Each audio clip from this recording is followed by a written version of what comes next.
nyama ningine beloring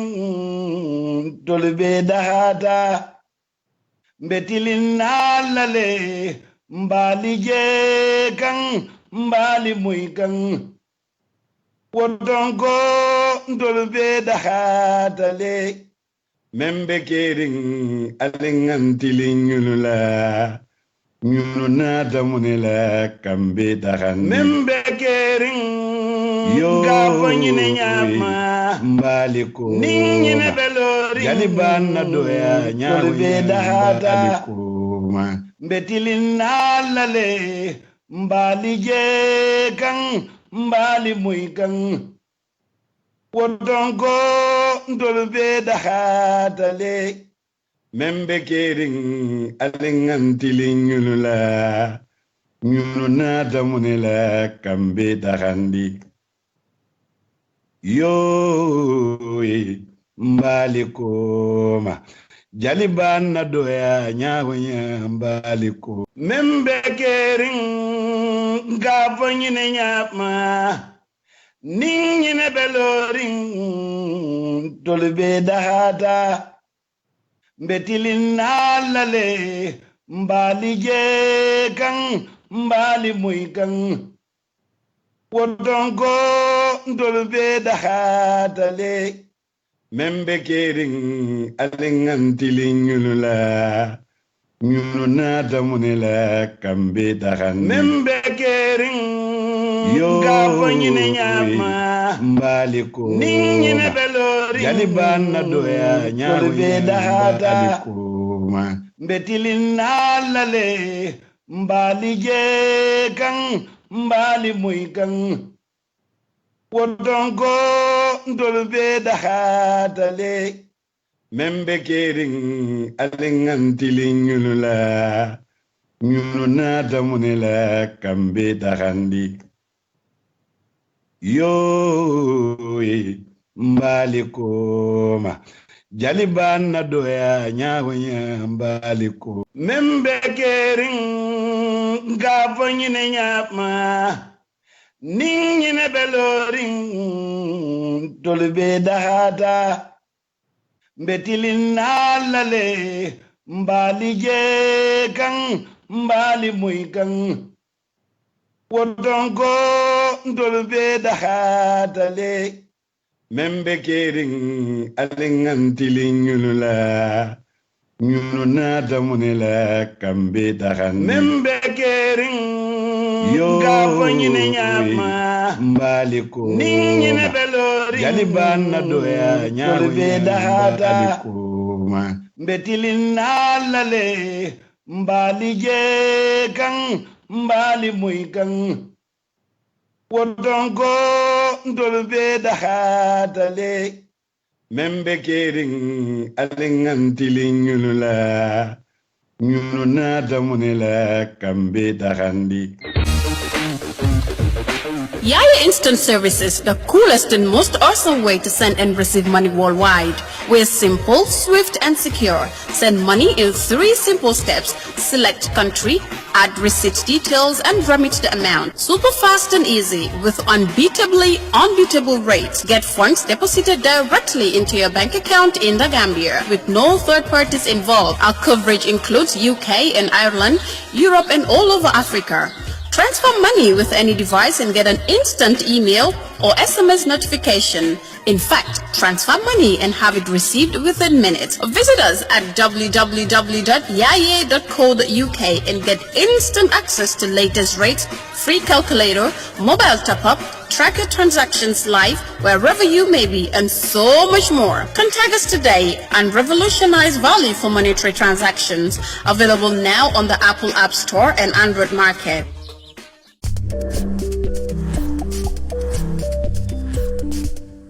TAF Africa Global Wale Office da sona yarim ba sotalie ila madiba molo kono mimbe TAF Burfoot Garden silabaka nin commercial office holding in 24-hour security system la nata standby generator air condition conference room mi yalan ko ni la staff sul sala mitino sotoje ani fansum cash power ni atrebo office nyinin kam mi yalan ka warata ni atareba office nyinin kam mi yalon ko pour mo lene taraje ta batala ni atareba office nyinin kam mi yalon kan ni la doko be nyomoyla wotela nyiniro be dafa katun TAF Africa Global yanyin commercial officer le sotale la TAF Madiba Mall Bumba kono mimbe Food Garden Silabaka na telephone bundal kumane ba memo 733-3363 733-3363 hani kabin email info@tafafricaglobal.com alabaraka.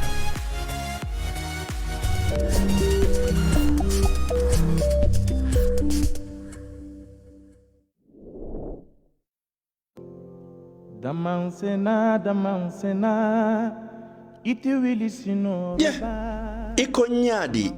bulli sop extras li badingolu jakalo band bulli shop extras le nata mi yalon ko ifedali bulli shop number 1 balaje dorong birkama police station o nyatile wala birkama sate kono inata le de iko fengo fen niatra sola jora ngolong ikabele wafi anim fengo fen niatra wole nin channel lu kata ikabele wafi ando mi yeto la kodia ni nyunulu say to bulu fokabang etol fango la technician ole kata foya ye mume be fixali badingol wallan kamone batu nyin kudi mala ando ate bulli shop extra ye final sotale le mini yalon ko ike charge ando ike dem fanan enila remote olu inate final sifa be sotale mini yalon ko fanan ike londele walle kela e manada wole ko adoptalu anin sola boxor mini yalon ko bolsi sabale katela walla bolsi nani ye table standard sotale le domonde malu anin wara mambalu water dispenser stabilizer bolso mini alon ke charge haniye kurango fa ite buka kalamuta moto battery lu mini alon ko original long asifa wo sifa anin original solar battery lu anin remote battery lu kata fo la electrical iron pour do kulalo bari manna da wole ko nyim bohol machine anin nyin television mimbe jamanu kuto kono flat screen anin smart tv e kanyimbe sotalele andu yela antenne fanan sotalele anin satellite disco lu nyul bele beya asifa wo sifa wala badi ngolu bulli shop extras wolle nata kan dahande na electrical wire kulto na solar anin na channel to wala nil lafta kuma koyo moyla nyimbeto alinge commande telephone to 918 0355 7370931 wala 3902720 bulli shop extra wala nata ka extra lafan na kuol kan wala jarama buj damansena kungo damanna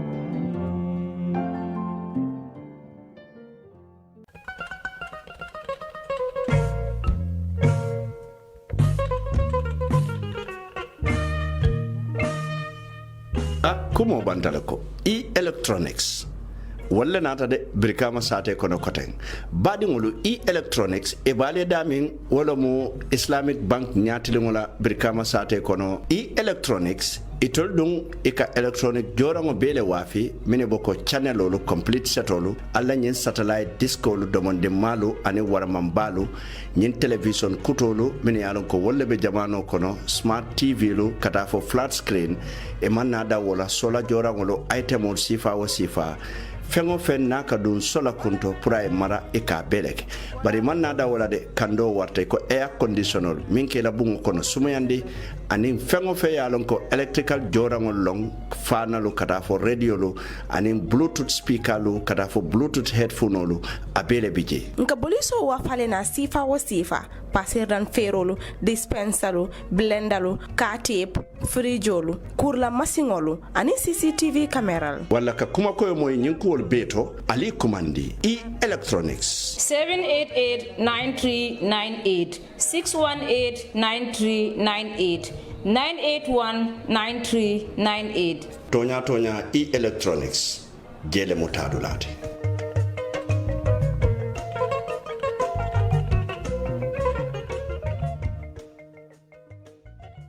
Je voudrais du soleil vert.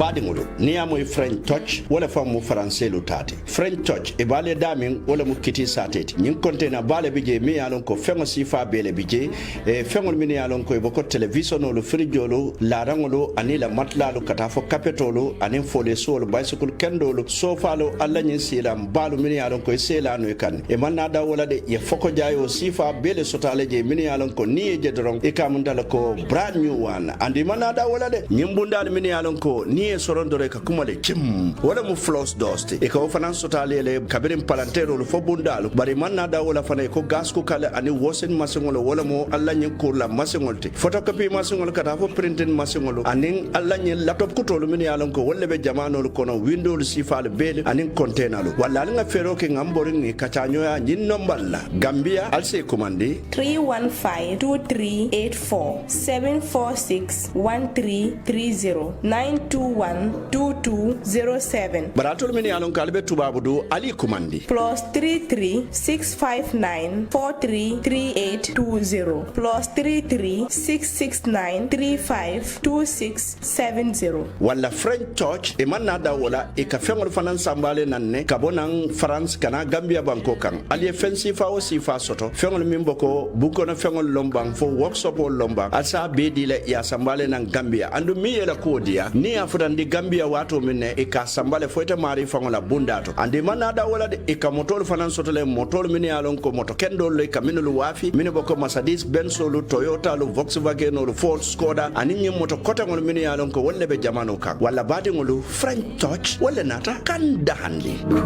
Je n'en peux plus de t'attendre. Assalamu alaikum mbadi lamelalu anin mbadi jibe lalu moben jibe kan dawda anin moben lamay kan dawda ngale bismillah na kachato meron ko nini wato sita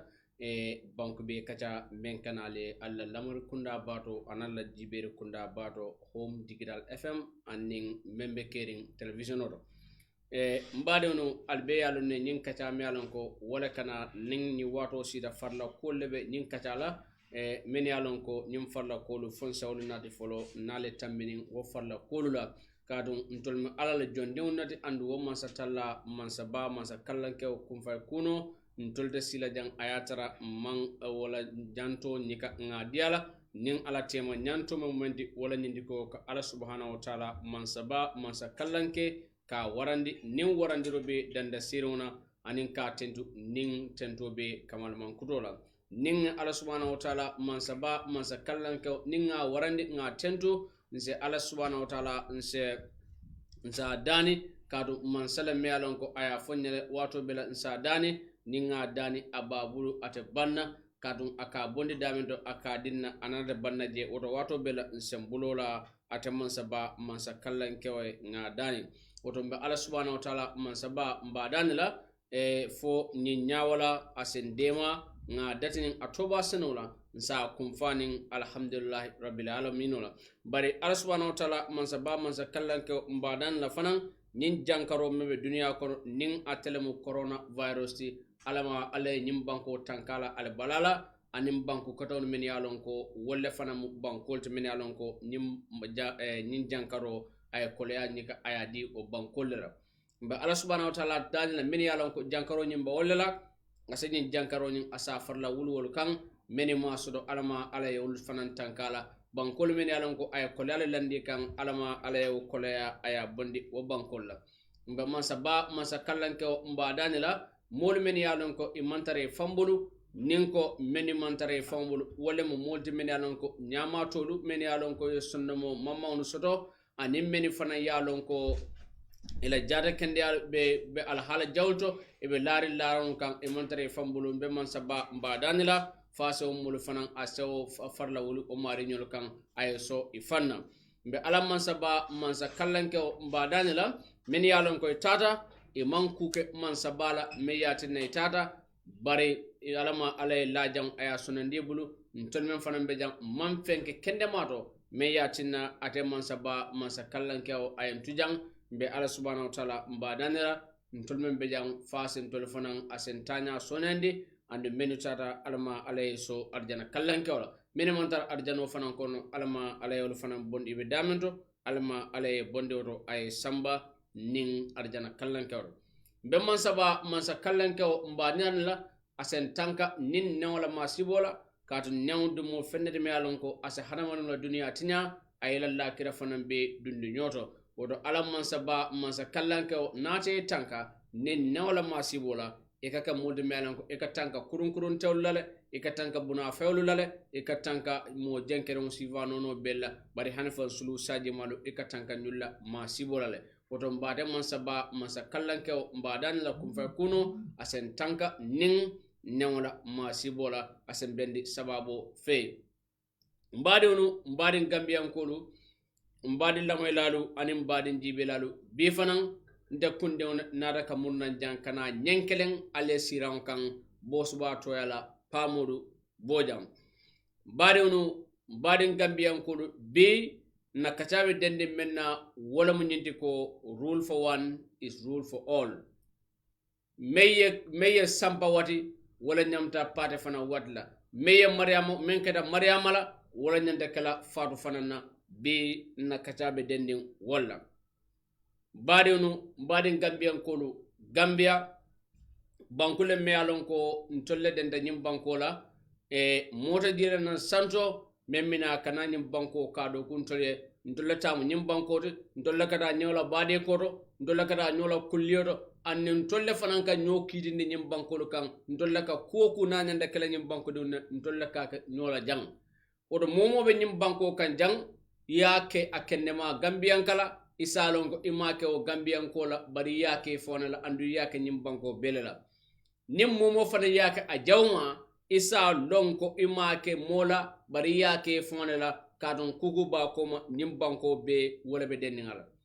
wala atinna abe kumala bake nyim banko kanjan sedeng ngaje ko mbe koku ke kam banko kanjan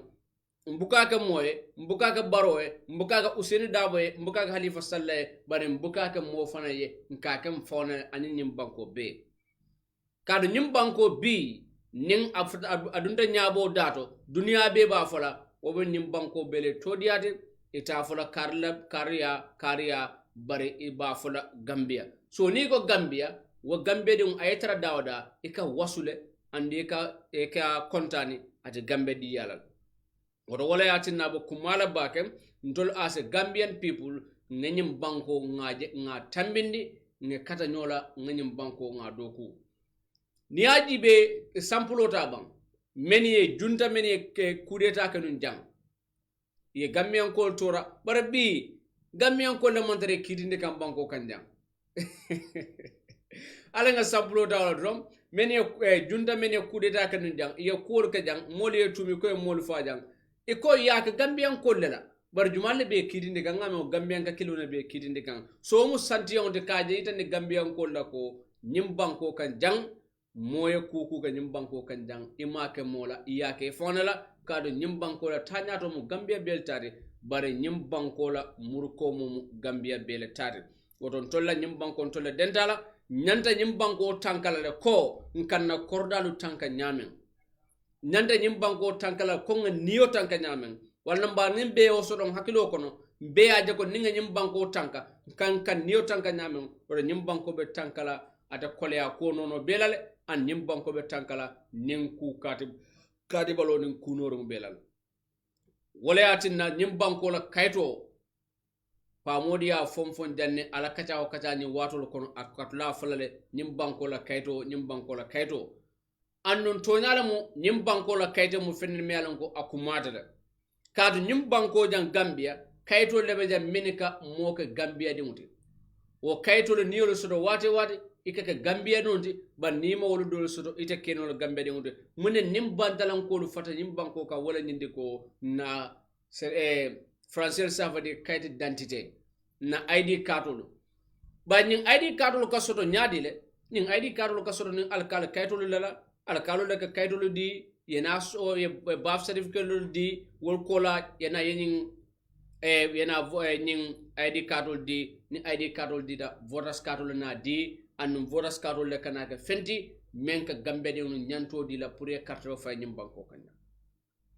nyim banko di ngoda malse carte fa no nyim banko kan jam bare mbe ya kalamta nun janne 2016 karre feo Yaya Jammeh another APRC kolu because evidence also totally many alon ko je janiro ke ID card la APRC la bureau do ya ID card men da ke jurumi nyokan kam molo register many alon ko imanka Gambian kata kabir wolun nen Gambian kol jama maslanta kabir wolun nen Gambian ka jama silata politician la banko kanja kaje go politician o yara katara place to se jarano ya ko bella wayati nande kunde wonte adam ante malla politician ola kado mune ate malla politician ola je ni politician o ka hani faka bantalan ko nate ala banko kan kari gista dan kon don promu ate tuno o place to nyamen wala na ya jame kumbo da ko da 300,000 votes 300,000 votes wona ta jela kado munekata wo 300,000 votes manke Gambian anu nyimbanko bidaka nyamen bebbi men do bi is so scary, is so worrying aba molu sila kanne molu be maslande nyaadi lam wala kuma kawon men ka kumu ka duku ko molu men ben na banko kaytol sodoka anu nyimbanko de ntoletamu anu purka nyimbanko ka tanka wo mu Gambia de mu bele la nyantote o mo Gambia de mu bela Gambia di yarate kaje ko nyim banko la kaydo tankanko ninga momo denna kordalu kono ntole fango sonda nga lon ko nyim manke Gambia dindi hani alkalo lo sonda ko Gambia dino ali ngam far ni alkalo safero ga kaydo di yala ngata nga counter nga fuko nyim manke Gambia dindi anno kaydo man na dilala ning sefole safero ke ako nyimu Gambia de unti fase sate kije nako sate karlam ite alkalo ni alon ko nyimmanke wo sate wala awo sate o demuti te ya kwedi wala mi la banku di yati ya kele ya itande ko nyimmanke Gambia de unti amanke na sate o demuti ni man nyinke sama mune mina kala alkiyama sama bera mbebe lole ala subhanahu wa ta'ala nyatiruna ayatandi la ko nge karfa fennela inyanda menkela je maka je wala nyindi ko isonta yenna karo ka banku mulula andi manyani nakara ka de sonda karla banku di yala ayatara manga Gambian kan so wodo ngamira nyimbe kumala le ka dati from the grassroots kabirina kordalo kono ni monate ya lunta yala nala sakana ciro la saka Gambian ote sarto le bala atamandi wo sarto la ay banko la kayto sodo naye wati bo jam faya musola nyini jam ay diwno sodo jam nala ta kayto la asamba silolula a nyanta menikel silolo mentala pura kayto sodo nyim banko kan jam bar alinganda ha wala mole na dron kafo to nyalam karamu Gambia de wonte nde alkal ma ngason nko abenna sado ko de nanda wuluta janne ayatara ma wuluja nde skorda ti nko wuluta na korda kono nko do ma de wona waran fama de fama kar de wona mo gobantale alinganda ha wonyo sifalula wote nyim banko sambara nyada ninga oke lumina wallahi mbe burobulan da ko nga kim put nga faisando because munamina kala inio sina tora inin wandi banko dingwena nyo saba pala so banko kanjang me alon ko e man lafi wala so do men ko do wala nyinde ko technician no sem ma koy may Ahmed Fati ayamaro dodi wo kola banko kanjang kaje ko Gambian ko nyanta banko kayto nyin la nyaadile men be banko men manka banko dinte ni la fi nyim banko kayto la iba nyin la nyaadile an Gambian ko nyanta munekala pour que fantankani an nga may Fati damo أعوذ بالله من الشيطان الرجيم بسم الله الرحمن الرحيم والصلاة والسلام على سيدنا محمد صلى الله تعالى وعليه وسلم تسليما بعد إن كان منقول بكونتنا البي داودا نيواتو لا كنت أنت باكي كان أبرنالي كتا دوماندين كتا ميالونكو أكوماتا نبانكولا نياتو تعالى كارولا mbetembe mento be demokrasi la bambandir wato lato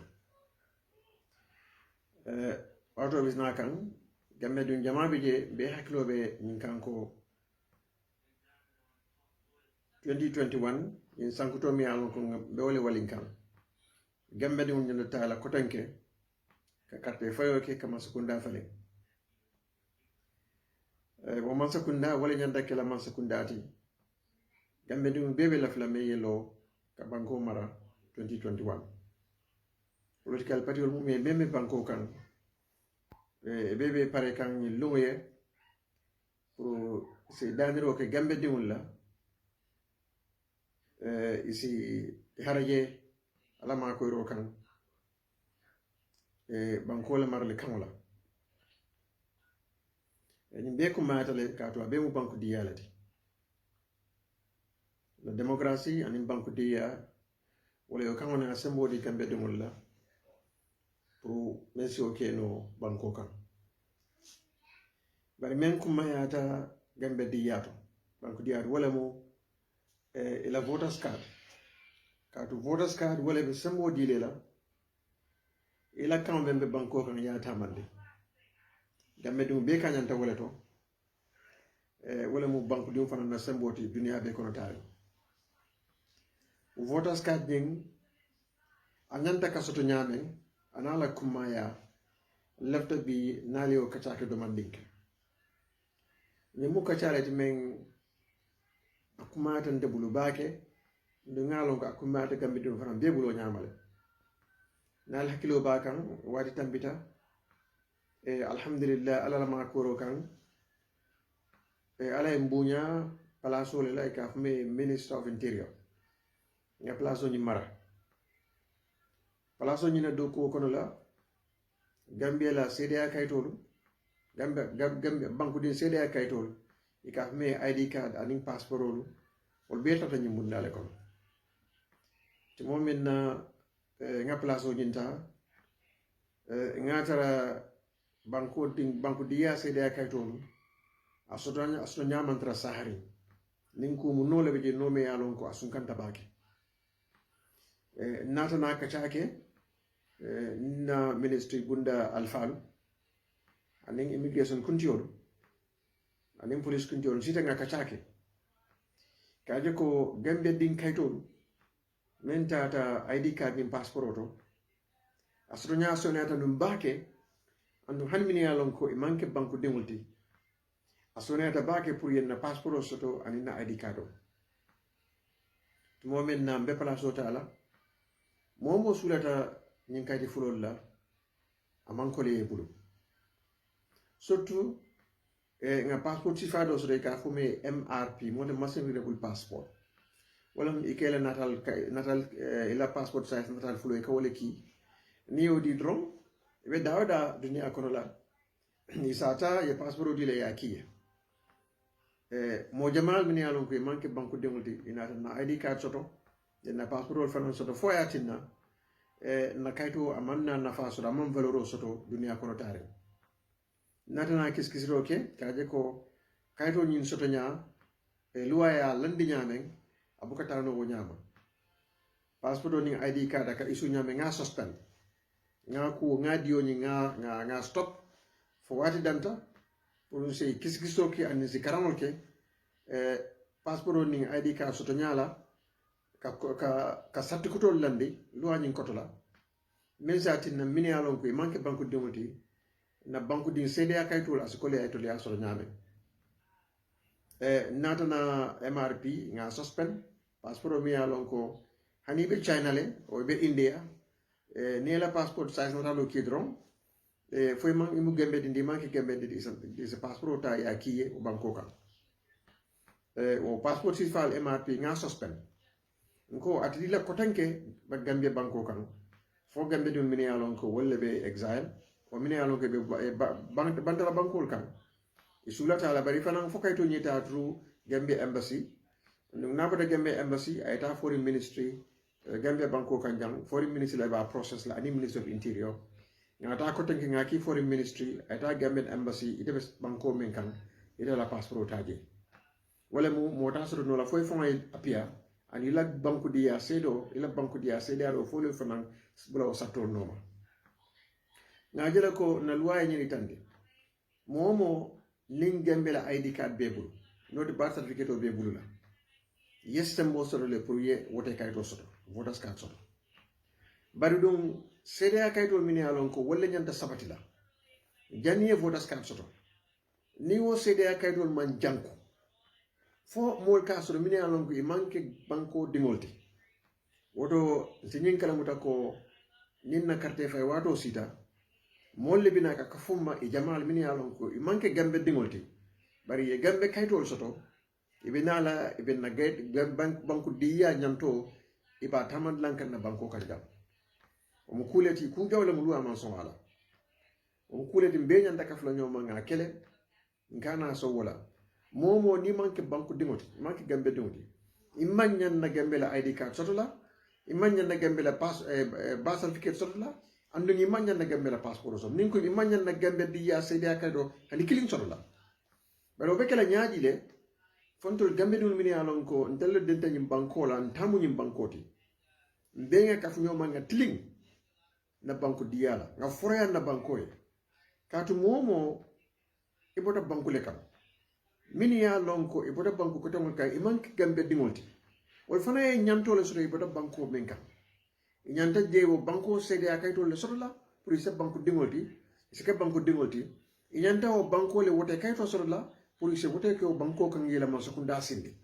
bari imanya yenanto la banko kan nga wol ma koy nga kafu wol ma nga na banko dia sede akayto di wolla parce que politiko kamma ke ma koy e yenna banko kayto soto yena nyanto fana soto kan ma sokunda sindi atra manke gambe dingolti gambe di yoke woto itemu gambe ding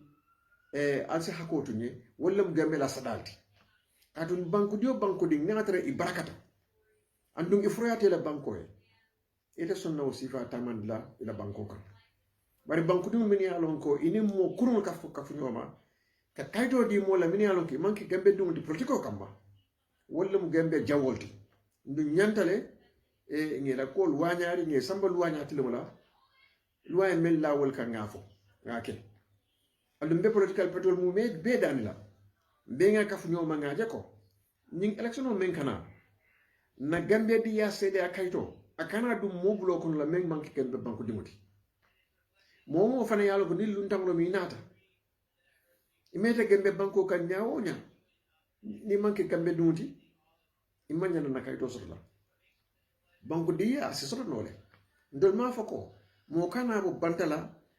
yena gambe banko kan ikana ki gambe banko dimoti kadu gambe di ya se sodo no sinya saballu ala karola folo ni wuluta gambe banko kan ni mu gambe banko dimoti andum ila wulula flol kono kilimbe jewo kata banko dimoti ni wuluta ni banko kan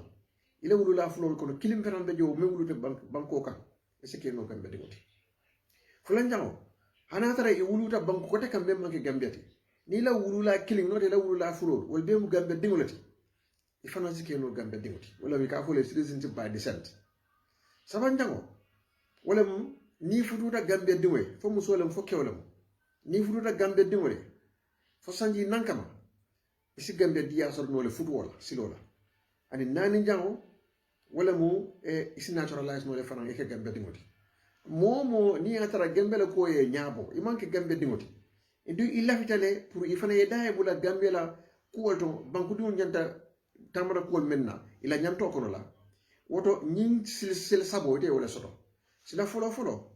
wala mu ni fututa gambe dimoye foye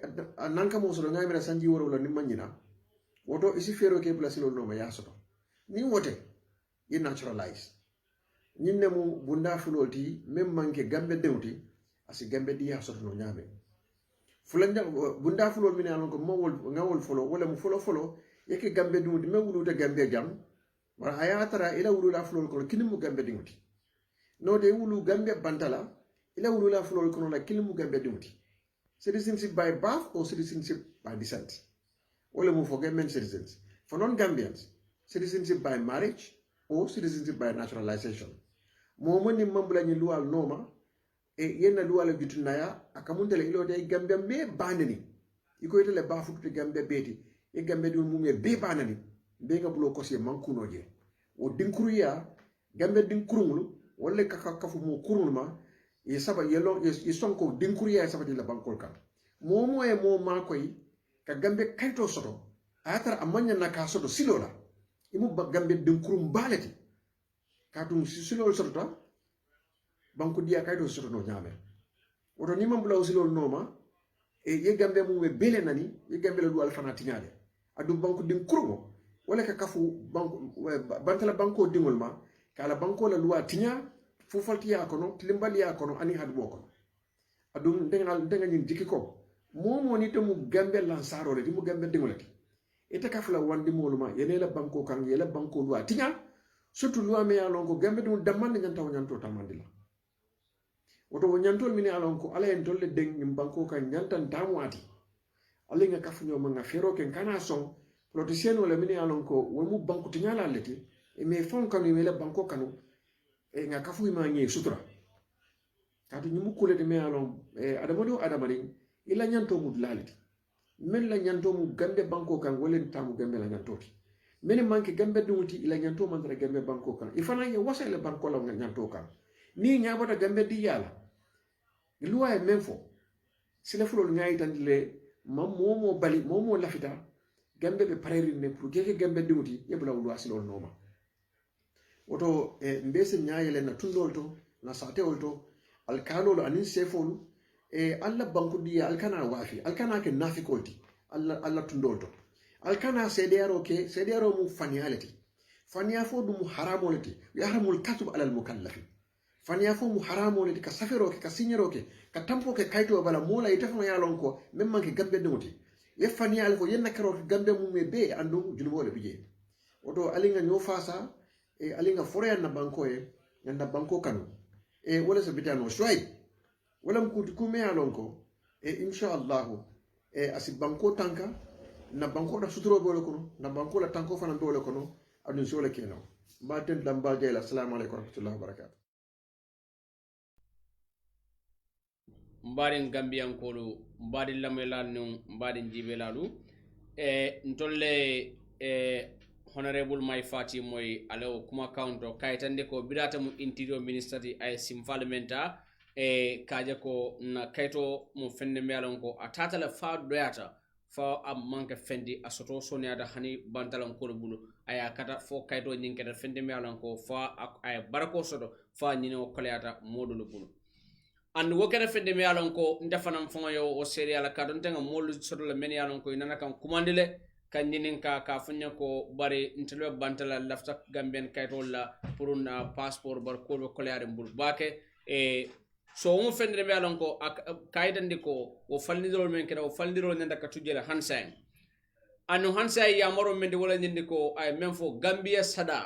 ani men manke gambia lansaroti ani gambia dinkurun wodam malabe sonna ka gambia kaydo sika kadi molula because of politics kadi molula men manke gambia kate because of politics wallahi gambia dinkurun da malabo kala bar gambia din kendo gambia foro gambia lansaro me nyim banko kanu kaya fan kanu nyamen me nyim banko kanu kaya la korda kanu nyamen wallahi o marite gambia la kaydo sigala ka fay kadi mo la men yalon koy manka gambia dindi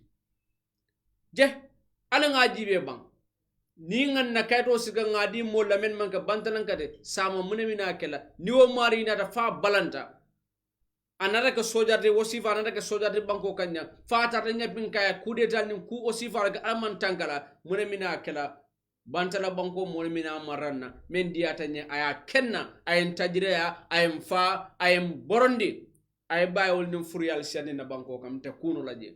asatran telephone en sonta nga kanyim banko de muta nyine nyanta nyine batin na kontrol gambian ko nyanta kiliyala na karte wala nyanta kiliyala na gambe di yala man fendo fode man konnante ya sudo bantalan kay annum bantalan ko nyim banko kanya be janne annum telephone na mo jamale be bantala but guess what when we come to national documents we have to be jealous about that nyanta kiliyala le na banko la kaytola kato na banko la kaytolu wala mun tolula suter launde wala mun tolla famfelen naunde wala mun tolla wasuraunde niamo entemo gambian kolde ntebe diamo namba wur lambe kita la ni carte fa kayto tebuli tala gete la politique wurol nim fenkole be na fatala bara muda bo carte fa kayto financier tema wala muila id card wala muila la wasuraunde ni mo sodete la diamo beta la nyamo kono jam wala atinna ntolo gambian kolu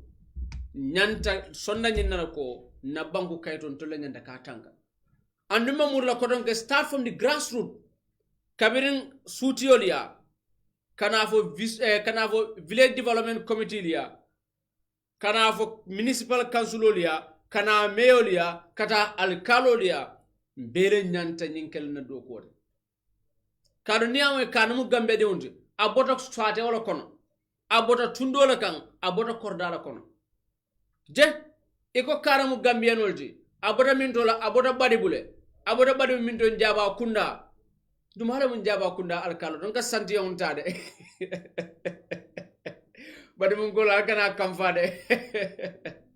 so ka santi on ta ni ka boren jaba kunda be tundu jumala kam badi bukono jumala wala sefoti ita sefo nyanta ka jibele ni kuma mo nyinto fanye mo gambian ko de fama ga gambian kada ita alkalo fana nyanta kalo ne fanye mo gambian ko de fama ga gambian ko ni ko aboren jaba kunda la bodo korda jumala fo se korda fo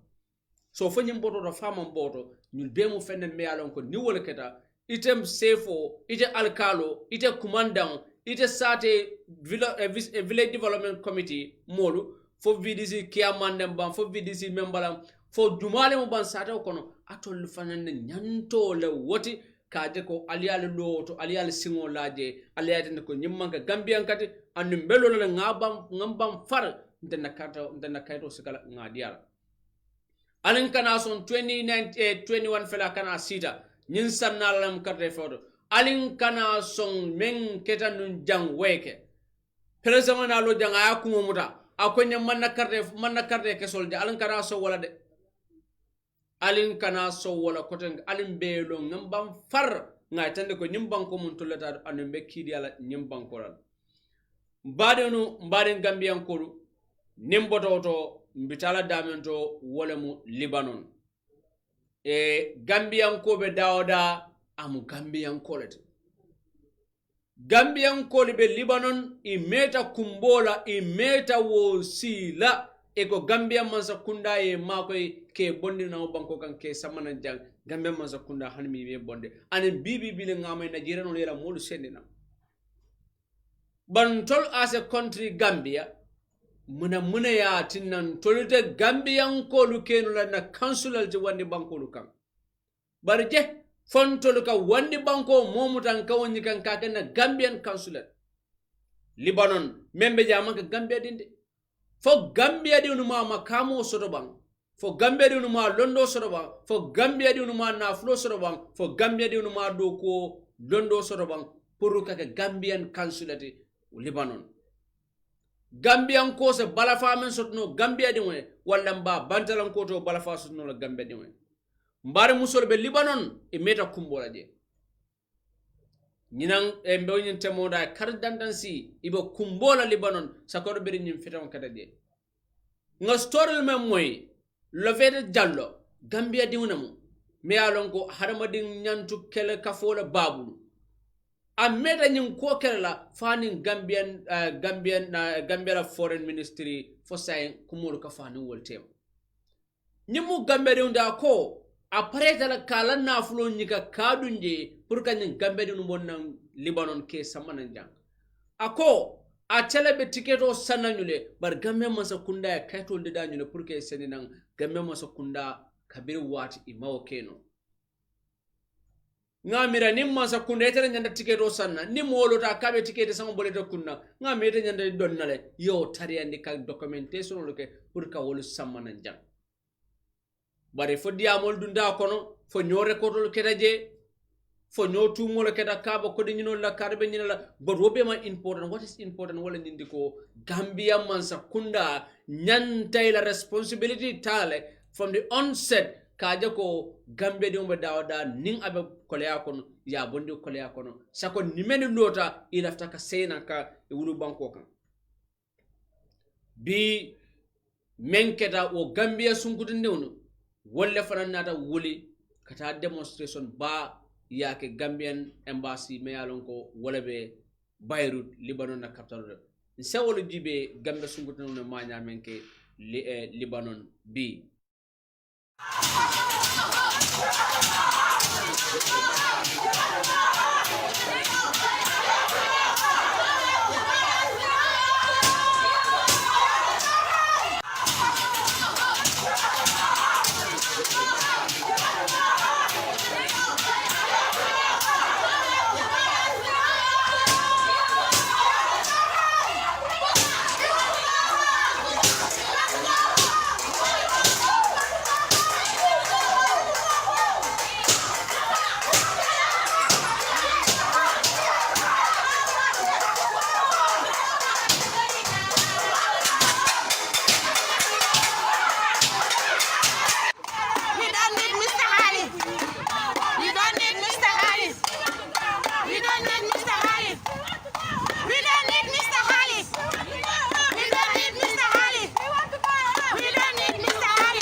mbaɗin gambiyankolu ntolle o moy ñola gambiya musolu men yalon ko wolle ɓe libanon wolle kawdi ye demonstration oke gambian consulate membe libanon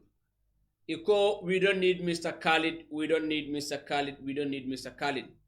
Because nyem musori ya fonun e ko nyem Mr. Khalid iko mole me yalon ko ni gambian ko no monsoro libanon atela consulate abo kuntulale wala atinna tamalla fi nyin gambia musole bona libanon e senanja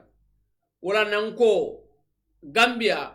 a wato sidale ngadang kanyum molu sika forena lo ke kenna consulate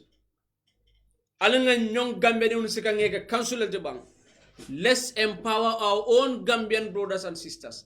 Nin tolman na Gambia bar musol nin Gambia fonin kelo ntole ma wolo sementu ya jumale be sementu ya la jumale be sementu ya la nin telephone me sementu ya. So what Mr. Khalid kawerin yin call data ala force retaliation o kada menda ko nyuru kamen fo man ka tonyata bara Gambia de na kumbota ni Gambia de diamda wallahi ni mu Gambia de ni yalla may kala na ko nyimen fo tonyalam birin nyim bare musolo diamuta moli era kumol moy kibaro kundal na wuldande fo ni mo ka diamu melon ka be Libanon ne nyin ko story la atin ka kumanne kay ko jibe nyin story be de nyamen Libanon wato do ni diamde ka kumbole bara muneketa nyim Mr. Khalid me ya longa terem Gambian consulate nyim musol ya tumi mene kata ka information men di Gambian foreign ministry wala nyindi ko nyulu kamen fa manka tonyate last time adi amda nujana ko ha nyulu beje residential permit le be bulu wo kayto consular card le be bulu o consular card le banda lafta pour ka de da e kotanke wala mon pare pour que munya ko ningo be keta hana atara woketa bot saying atono ka mun service di nyulla alaka mun arenier ila balwol ni la kolbe nyaade le fo nyulla molu ka bojan Gambe je ka kodo ki nyule pour ila balwo sa nyin consulate be mun kekan nyin consulate be mun kekan fon tolbe molu klan na country representative le dan kondorong ibela jibolu fan la nyamen ani be recommendation sort la nyamen kala bisol empower fon tolbe bole kala. We don't need that mansula molula men ya lon ko be taranna councilor dola ka foko tolbe tarna woto bantara banko molle mude kela bisol empowering to la Gambia la councilor ya palasola. We don't need that anymore. We need our Gambian brothers and sisters. Many ya lon ko they are going to push the Gambia's agenda first. And Gambia agenda mo munati wala nyinde ko Gambia de be kumata la Gambian ko nyakoto Gambia de be killing. So ni Gambia de ning ayatra wala be nyundula ma mira obe nying bare musuru bulala fo nying kole ay lekam. Mr. Khalid kawo sambod la kolam Gambian consulate. Just what? Imagine nyin demonstration of fombe kega wato menna a man fintinan tolonga video men fonde mo man fintinan from that Gambian consulate kana diamu nyulu fon mom moje ndolonga jonoli sollaje musolbe diamu lebe kumbola ebe wurla. We don't need Khalid. We want to go back home. Ila banal bal lafta kamuru Gambia le lafta kamuru una wulu bankola kan malaf Mr. Khalid la ni aje molu ko malafila wallahi menyante ni tema mola keku menyanta inin Gambian kolu tema niyo keku yala ne silo kan wallahi injikita nyinna ko Gambian ko be sonnala ila tarawo dinkirani baba jawra birabe jang Gambia no keta nyaadi de Gambia be kamenta alaman sayala bira bona je fo Gambian kollu de ko Gambia jawrantan ani men kumbo wonna take nko niye ku kendo ko molito sonnebe da me boje ando Mr. Khalid amam marsandisi soto Libanon men tambida Gambian kollu la kadum Gambian kollu abe sire wolle toyala ando guess what musome yalon ko wala lafta kanyin Gambian kollu ma koy pour seynam banko ka nyanka tiketo se ni Mr. Khalid musoni yafore ako Gambian ko ako ni Mr. Khalid ye bande fam pour ka danko WhatsApp text at sefero men kay WhatsApp I often paste on Facebook mo liaje ako because nyin Khalid kame vola nyinde ko Gambia government e men fa kaka Gambia toloti nyanko ni Gambia as a government Gambia masakunda nali man ku ka men beta fo Gambian ko lu safo nala man actionol ta men nyanta fo Gambian ko lu safo wodo man keko ali jawol le wolti but instead men nyanta kala wala manke nyulibe nyundula for how many months ibe kumbola wallahi nin ayatara nin official ol men yalon ko wolle be lori nin kunna ni wol dingul ne beje ware do mal le beje ware kotol le beje be fenne je le men man kanyinde ko alanga gambe de on kanyande rule for one is rule for all ye menke fatumata ake binta fane ye menke jarigay ake filije fane nyina mo kudu men nyanda gambia nyina mo kudu men nyanta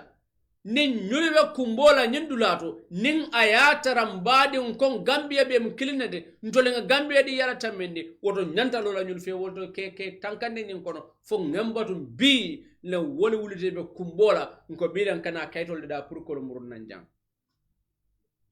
ni manka gambia di yati de ni manka gambia staram bulote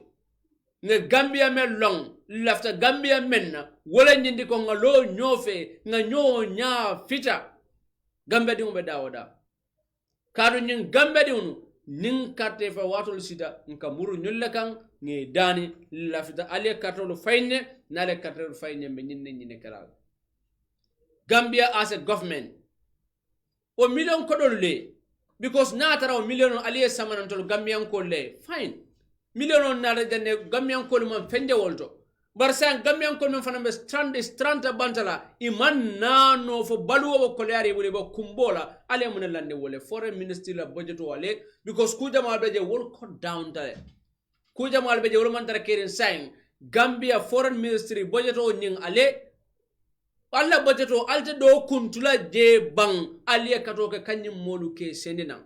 wara ni wo tembo kono kandi kando kono alime sendino nan iwulu banko kan bar alse makoy ning domorolto anin ladulale fo janning ibe sela nan jam bar fem man a ko trikindi fo moye pare pour ka Gambian ko sendinan awulu banko kan ana fongola na fulola aya abulo bulala jibo kono akala ftaka Gambian ko le nya fita abe kumbo men na wo kumbo e bakan na mansa kunda man pare pour ko mari ka sementu ya ko nyimuso ya fa nyamen pour ka nyimolu senina sayentolu mbelorin jumale as a government Gambia government mbelorin jumale ale belorin jumale nin ayatara gambe di ale beloru wolle gambe di manyan na pare pour que Gambian ko le senina ay bata soto ko lo kono sa ale belorin jumale foreign ministry belorin jumale fo belorin Senegal ko le ba malon fo beloru wolle malon kar ni belorin Gambian ko le at all cost an kato nyanta kelale mellafta ka Gambian ko le senina buldum bulo ka nyobulu nyule na juna nyim ko man na futala bi for demonstration bare man nin ko lu ko tulu fadi kilon buga ko ngote baraka nyaayele ndile nyin demonstration e may tan dalila Gambia wala nyindi ko alingende haka bantalan ko lu fisandin na banku dingolati alinga bantalan ko bonina council yala nganna Gambia dun tombon ngega council alde men jarta alinga Gambia dun tombon men jarata kake council alti nganin council palaso nyika ngadi wolu mari nyolla yakanyam banko la council alde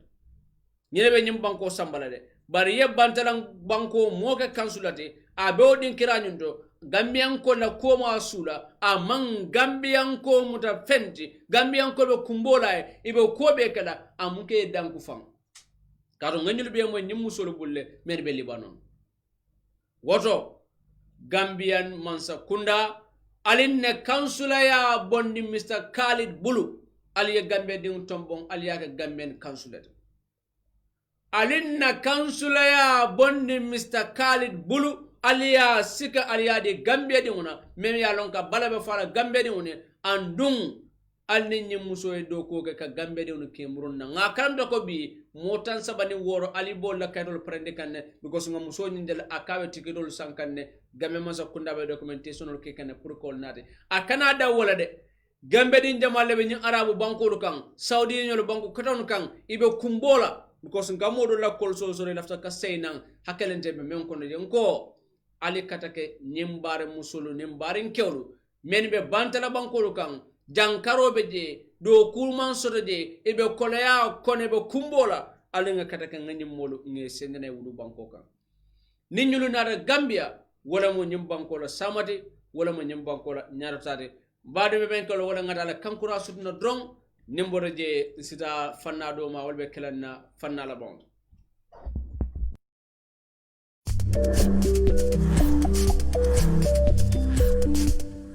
TAF Africa Global Walle Office da sona yarim ba sotalie ila madiba molo kono mimbe TAF Burfoot Garden silabaka nin commercial office holding in 24-hour security system la nata standby generator air condition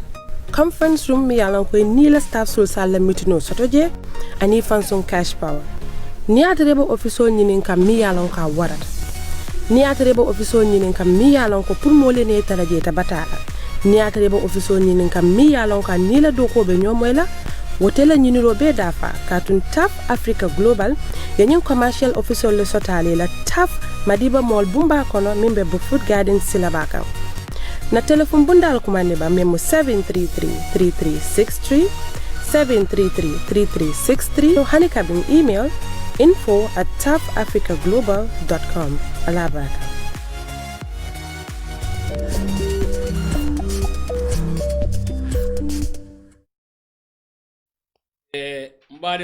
mbadi lamoy lalu ani mbadi jibe lalu na fanala bam kelamende wala nyindi ko mbitala fale basse tundo kan dame yalon ko basela MP menkara ila Mohamed Magasi nge kibaro sodo ko mole meyalon ko ay bengol leke nin COVID-19 wato kono nga haji soirée nga sodo meyalon ko aboto tundo lo kan meyalon ko atelen kibaro nyim fon break insa nyinin kaw ko assalamu alaikum haji wa alaikum salam haji ibe live membe caring aning home FM membe caring radio adama baraka bake fadera ay ning ila timo molbe anila do kunyolu ngalbe tentungal be jay aning jiberlal namorlalbe ngalbe kondo haji nga moy ko ye kibarol to yafo ko mole melon ko memmo honre magasidi kay be ngol leke satol to isa nyim fonye sade jumalen aning mune ben sifale ke aning ak be ngonin kolbete nyamen abarka bake adama ben folo ay minke nyala ma fu men tambita me yalon ko maaje bara men ke nyala ben folo kita kado dum folo sade minke da sade plasuti a demoni akata halo men wala minke ko ya nyotura masimo kaiba charity organization sada kafo me yalon ko me charity organization ko ben ningo ngako mandinga counter like sada bondi kafo me yalon ko be loring wala liya masimo kaka sada plasu sade plasu musolma kaati ko penalty famma ko wala fula ko membe kam ko men maturol ni sifalu isi famma ko wala ci akeni masimola wo masimo ni honorable magati abulata ka fokon la kaw akorin ka fon ya fanya menna atele mu we faciliter pour kaw projet na jang wo sala projet na ti kado ko jang ba birana da ya menke ya mbingalo ni COVID-19 ni amalo munemu sadaka fo amalo munemu political ka fo amalo munemu benyoyati kuma ya memban wala mu social gathering dar kamol ta ke ben bindula kiri loi bizarme yalon ko aman so ni ngal halola par itilna na birina ta ya musol kafu nyoma ani sa te ke ba dolu dan ngamen su deje me wala mu MPP ra fasar la lolti de yawul ka su menyo kanye katani macho la ko dante ya ke tantan ko soti ani jairo president baro la fanala ani ka te magati fon jayi bari ignata fon ka fo ko men president baro ani ati magati imam kusuro ko ko la men yalon ko sada bola le wala bonde pour ka di molla ko manyen nani woni protigo manyen naka misinyola so wala mo dem folot e la dem flanyaw yawo ke sabisato ati magati fon sabin koleti ala office be sabile e la dem flanyaw ya ke jele wo fana mpon le ndebola basse mpon tambita je ngaaje mo jamaatu ko sembe ni ñokan ala office dala je ay machine malbe pakirim baro yit mo men machine le pakirim je ani baro france ko machine le pakirim ja fon la moto be lo ringe lota nga fon ngiro nga ka ko mne be jang ako magasile commande pour ya benjang ila NPP executive aya fo nyo nyala nga ngo executive this is more than 20 people gathering ako nyonko ha bari be community be be mitino ke ba ka kono anyway ntamita muraje bar manda mo fana da mala social bi ngulu men yalon ko ko ni ka verify ka confirm mo fana be ni yalon ko sate ke balo fana ya confirm kata ka jiko mitino definitely be political mitino kan magasile officer o sabisa do kolla ya kaka alhalo men kaka ko men be political development sangol initiate kan para man trafen kanje mem tambita kanyin ka president barola agenda ka prom ala political ambition ka promote tu ate honorable magatila leadership kodola e ka president baro la agenda la ala political agenda ka fasa ka wafi molia meni alon ko wole be ni tundo to jang ani go keno ni ma molle sta e ka fu mo blade haji ningela kuma kan fam wala nyinde ko e ka fani fi modunde fani ko yokota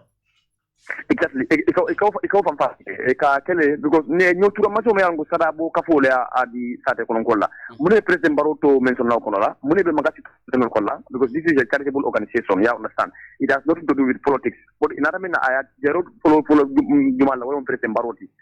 just he is the one who facilitates and give the chance at anata magati la ma ko kolla no bodaje ya même fana ke stabilité mi wo fana be wonti e ka fulu ko be national development agenda le amba pasa kan but in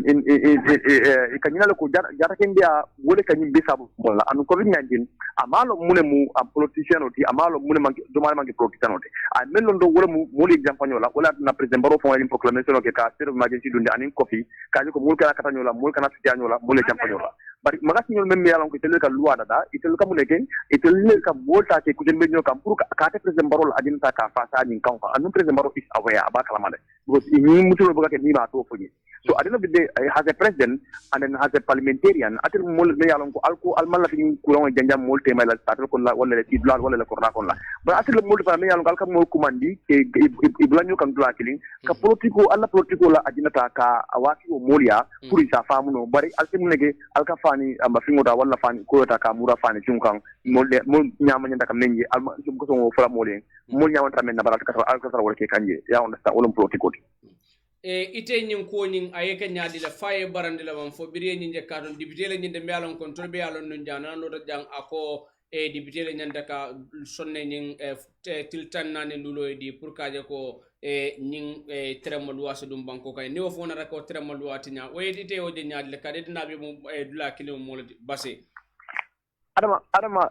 I have a huge respect for Magasi. Comme mo na e karandi hani kulukilo la dunia fanala wala ala fanala yanda kamaro bunya ya bunya bakele and ya hormo fana kan ko teke. So respect on ngadi Magasi la because na former teacher la mo ya understand. But the problem in bring any mo inkido far bakele because I was never expecting a parliamentarian to gather people more than 5 people. Ma expect in any form aketa yiriwa ko tibang aketa political tibang aketa hani bade because na jamol remember na jamol so because of nyukura on janjang fu mo sakelo no nyamena na karamol so because of nyukura on janjang mo sakelo na so nimma ka ta parliamentary and wo janjang wo wallo ta mo mo député bu ngoti député le ofata so ande at magas kilo bana fin to ko de ayala ni ku aytande anin ab galero tirindira UDP la député la ko le manson ko le krema lu alla nyim banko kanjang so le keta sawo de nyim kurona baro am janja da banko kan atembo warta jang ate magas kilo ni tale wo UDP député ta ati sola wollo tale ate kanyen keten ya wole voice out iko ya nimma sakunda inter malwa ta ke continent masakunda ter malwa flo men londi aboko la masakunda fa ngola support ila no manual men yalo ke no male ani masakunda fa ngola political party kudo yalo men ke da MPP wolo mitino kan liberal kan FRD so ni ke coronavirus kele ibu ka kele ni like gathering na ka dobo do ka doji be ka lwa lawo kan ka doji be ka lwa lawo kan so ikoni lwa be la ila mo be kan lwa flo men nata wetu mundole ken na dina ya ton kolla ya luwata ya wulel busala so men de ko politician lu wol kela ko kele lu amal lawol kan so UDP la député mi yalon ko ani député ko mi yalon ko balata wo sere emergency folo la wol ni ci dalilo de so magati ni nata dalilo la ko de ka kana ka UDP la député artiste men na ate fon jenna nte fon nyaaya ate fon jele aka wo ku ci falal ken wol ka ke timbe nyokan dulate men ka sababu ke ka coronavirus ta ka janjani mol tema na be kilina be sawna kindo fara na be kindo fara sawna kindo la because on fon nyaade mol ni ko la min yalon ko face mask mantare idalla akata mun de ka ke e borale ko la ikati asidi borale ko la abukata e dalni e numola alni na fana haji magasila nyim bendula do fumole face mask sol dun nambani fo bulu kuran fon be jeba yes ya face mask ko dunne doli ke dunne bari kamenke jama akata abukata wol dalni numola buko ta ke fitile kamenke ikati tulo la drong an ya dengi tulo fulo la den masko nyim fon ay tane ibora ko duma ikam ko ma fon ya understand in case ni police je do ya ready so nte fon nyaay menje andu ngajir fana ke bulu fana tal ke diñola to bulu courant fo be je fo bulu courant man tarji o man sene amma I cannot talk about that one but ngani ndo kay lon ka fo ñu sene tamale ngajir molbe sappi lañu le ke bulu diñola ngajir molbe je face mask ko man tare inul ni dalla bara be bo wal ko dolale so anyway all they are think magasi buka garanti no na mitino ko manata garanti no ka molbe they will observe like face mask wearing the face mask and they will observe not giving a second hand together at garanti no la so the first place wala na anyanta ka military maluani ka respect le social distancing a respect as a parliamentarian ay ke sample me al ko multi jibiro ke na atela ka ko na député fo manta ni kuni ni kukar kela ko modo le ina menna comme like parti doli yakina menna yela official tali strong they are not having any political visit to anybody. They are not having any kind of meeting. Imanta meeting in any form. Imanta kaya official to ila official responding. So munat na magasi matela amala official ka strong as a parliamentarian. I focus ka more sensitized. Kaji ko COVID-19 to nyale mo. Coronavirus to nya anda ka mo fale. Andu pinum fala aka mo la jata kende aka na tinile. Fenne fana ko deke nana na du tanko la fana ko deke nden na ko ken na yalla ko yirwa ko de kadu nyamo yirwa jata kende so dota. Nyamo londo jata kende so dota. So nimmo me yalla ko amamo la jata kende amaw hati. Yamere wo yirwa ko hatno tundo to bang so woni ko yani wo baramo woli an so do bringam mitino jaketa tra sunin sabi kono la haji alla base tundo kam benyen temodo politiko be nyaadi le kadon covid-19 be kerem fo apart from magasila nyem fo mol be jeba wala political party so do ba mene be politiko ke kam base tundo kam no obviously mawoji jang at all naman MPP ko even before magasila nyin na MPP ko jele be gada kan ika ko sembe nyoka blacken but apart from MPP la support la ni la parti la molu mammo parti ko tenge URR banko kanya men yalla definitely they are embarking on political meetings definitely to be honest with you man tra jam pour ka motuma to american wala na men jang 1 month plus na men jang mbe wole foka ngaji nyame na mba foka uwo nyala because man la ka motu ma so ma sinin ala bena minin kala la but ngamen ngi nyala me yala ko senata ma wole mu MPP la so portal itele politiko kanjang anu wo political party dol be wol be la mol be tenkundinde la so portal be tenkundinde andi la executive van regional executive be tenkundinde hani la birol to ibokata because nte bilna ta jang most of the UDP la birol to anyway mfon wala man tam je la fon mantal je fon be je fana birin kata mi ka jele option da birol da always is close amanta yele because what party announcement no menke ka ko all political must be stopped regionally and then nationally so wo kamala party la executive for regionally ya wo bunyale ya horma I mantra any meeting kondokan asat now baraka bake haji suwane ngatendo ngajay bake me alon ko nga kumandi fo base tundo kam me alon ko nanaketa operation 3s jotnan kolla diamulati dolle mo nyola rule for one is rule for all be kata molti me ye fatuma anyanda binde mal me ya fayma anyanda sunkalam fanam malala woto ning honorable magasi ya foko abe political ke kan ning NPP to yala base tundo kan ngamira abo kumala le Gambia polisolu ya ko kisis ne bullata kan ya tonya londi ya honorable magasi ya luwara kururo la kan ko ay modul ma nyamen binga moy janne councilo fon so do me alon ko councilo lamu abe KMC le yo fon samani janne ate amam face maksudum aya do say nim molu ka molu bendi molu men yalon ko siara mo muwannim fenti ike bendi ika bengolo ke political party to yala ka fani fungu dundi fani koyo koro ka fani koyo mura kan ka molen nata notura masuna di alla o notura masun makori balle ol di alla o makori bal to man fode bal president baro de la politico da ma fode nyimbolu nyanta ka mutale nim fo nyin ko mutata jang ko imam face mask ko dum mol mutata jang ko terem maluwala be dundi mol di la suolu kono imam sonna dunne la suolu kono ko fiula be keri mutata wara honorable magasi anale mol men findita wolu fana nyanta mutalale rule for one is rule for all nyim banko kanja momantara luwaye santo andu momanke modi mealan ko imu nyim banko kanja ka fo modi mealan ko telefisat inyon gambian kolde kabrim president adama barola kana fo gambe di me wuluda bi ntol be killing kadum monbe palasol to ntolle kadro fay ngeke o palasol to wodan do sonnala bi ndo sonnala sama molu ka palasol ta ka banko kan solla bare wonti ndo sonna wala nyim banko tambita wala le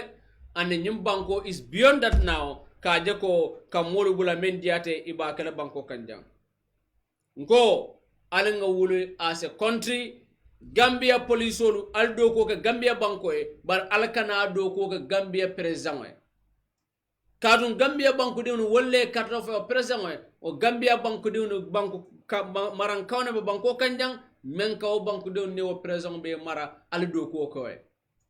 naliya modol mude ko nyineke ale kibarolo moy honorable magasi kaye molle bendi alta honorable magasi noma ay nimmene bengo ke aliye be muta duwaye kuluro melle kan ay le kan katun ko hanin ayatara dinnarolam ko mole da hali bakata kulliyolu la molla molu ka bangi bakata bade koluto molu ka hataji kolsoto dimbayalu family lu nyande benna bari baka family be on keno laban ka whatsapp diamol le kay groupol do molu bol be ke kanne bari fo honorable magazine ala nyim molu ite mo dantan kumani no drong ini wole beng mo lulu wara mo nane ye social distancing ke je ye presentation no ke ye fonse ka yadi wala ya fay whatsapp group de fete wol keno la wala ye batun ni corona botala barakata ka molu bendi in the name of ko ibe makoro la wayatara in the real sense ibe president baro political la wala nanko president baro wallahi name cheku ibala political party o boy la kumbalona fay nyoya day banko mo ayatara politique wato mansi kadu luwalum kuwolle ka ke kuwolle ka moy men ya lonko be gambian ko lu fund la political party o lale luwalum wolle ka ke in the name of NPP wala na president baro nyanda ka jibere jumalle be sanse ngata bala jumalle ka kuwol ka toyala president baro nyanda ka nyin ko be jibele ay Gambia put forward and then we need to have the right people at the right place. Nsulata mo kendo la kendo to. Bare mansula molla men yalon ko dankon drong ibe tarra fa dankon drong kar ayatara at the end of the day fende sot la de membe nyim banko sambala nyaado. What I'm calling on the Gambia Police Force. Gambia Police kundambalo kumandala al honorable magasi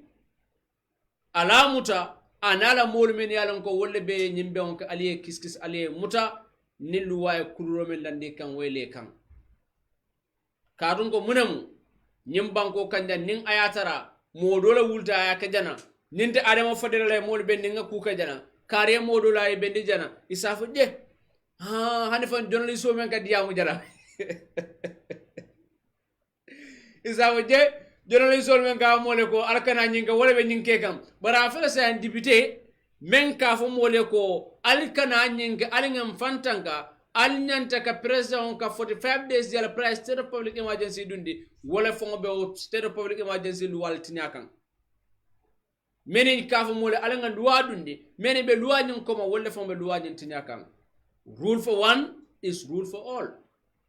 nimme ye sampa busa ayanda pata busa la woto honorable magazine ala mol e manke mol te melan ko e be luwa e santolale ngamira luwala kurole de lale fanan kande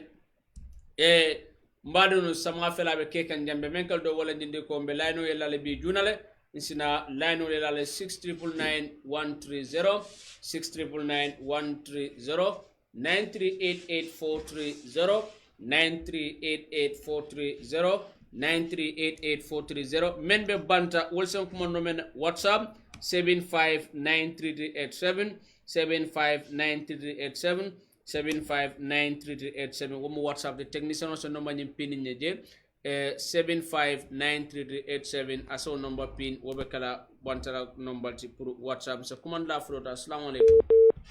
Wa alaikum salam. Assalamu alaikum. Wa alaikum salam. Mbari tode mani kan kuma ni min tole wandi fasane busumbala adera kotante juma wandi fasane busumbala hello wandi fasane busumbala e bismillah wandi fa adera kotante tanaw tan alhamdulillah moro akira ka ku baledi muna woti din filimo man sodo banko kan abakole alalde kira alingam biti mo be biti da ete ka wuli ka lo wol ku be kada yamra bito be ken wala be ñem député o men fango député o men fango ko ngasabati kaga ko mo bara député bu ngol do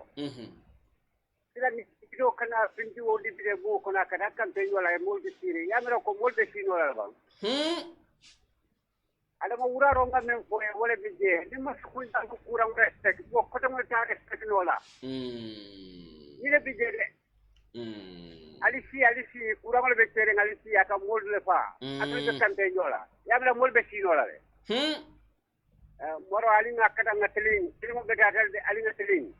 teling tila ala la ngateling nanyo ma ko no ala mala inde ma tila ho modo ala mala inde ma tila na no ho modo ala mala so kairo la amin baraka baraka baraka tilmo le kede tilmo le ke nanyo ma ko no baraka baraka ngado radio assalamu alaikum wa alaikum assalam baden to di mane ko ko ne min dole Bokar Mane Bakulo e bismillah Boubacar radio tala wala jam fala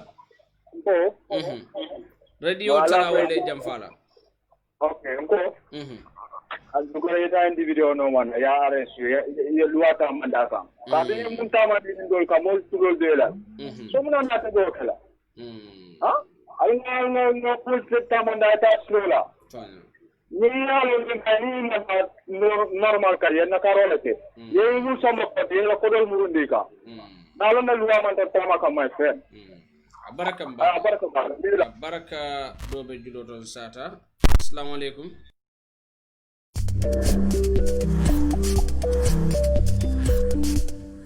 TAF Africa Global walle office da sona yarim ba sotaliye ila madiba molo kono mimbe TAF Burfoot Garden silabaka nin commercial office holding in 24-hour security system la nata standby generator air condition conference room mi yalan ko ni la staff sul sala mitino sotoje ani fansung cash power ni atrebo office nyinin kam mi yalan ka warata ni atrebo office nyinin kam mi yalan ko pour mo lene taraje ta batala ni atrebo office nyinin kam mi yalan ka ni la doko be nyomoyla wotela nyiniro be dafa katun TAF Africa Global yanyin commercial officer le sotale la TAF Madiba Mall Bumba kono mimbe Burfoot Garden silabaka na telephone bundal kumane ba memo 733-3363 733-3363 hani kabin email mbadi ono ngali hakadani e benyen tembo mendo nge teremo kulo sodo e me alon ko be katani mbalo la janne banne ala sonda sama nin nata e mbe layno la natul membe e kumandiro la fele sansa nga kundunu ke ba sabal la wala ngal hakadani e wala na motulu lebe e panata benyen tembo mendo sansa santeng so mbe wato men do fonsida kadum bi ko fi lebe kering so mbal hakadan la aliyal hako bondinye mbe programme ni mba kundula janne ala ko bonni kanum fonsida na solo ko andum motol be buka bore ni ko fi wato ni sida andum na motol be e tinyada benyen tembo men do biten odo ngal hakadani e atesa ko min be komandiro ka mobe dawada ngal tendu ngal jay alla lamoy ko nyum mala Allah subhanahu wa ta'ala ngatendu nga jay baka tembo men ay netum bala nin kata ngada bismillahir rahmanir rahim afelem ba kum fakan ni alhamdulillah rabbil alamin alama gambia tankala kata ni kata tola ala baraka wassalam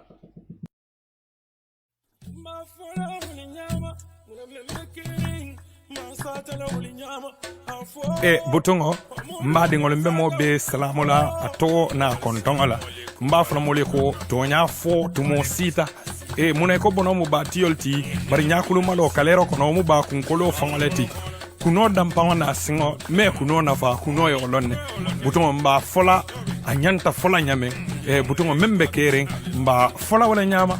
membe kering ma fula wuli nyama muna membe kering yo ma satala wuli nyama muna membe kering ma fula wuli nyama muna membe kering yo ma satala wuli nyama afo pamodu muna sata afo dunia bebe lamel afo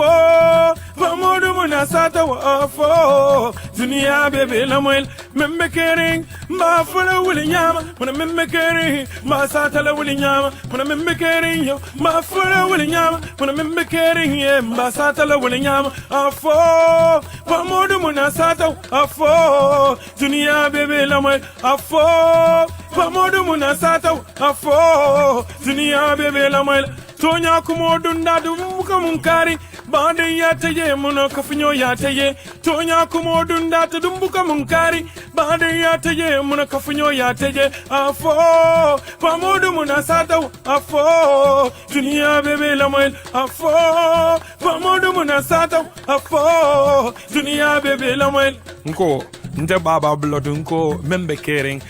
nka fo la nyama butongo pamodu afo membe kering kantum kuma mun ni siringol tide nya bula ka bale walen oy membe kering nka fo wala nyama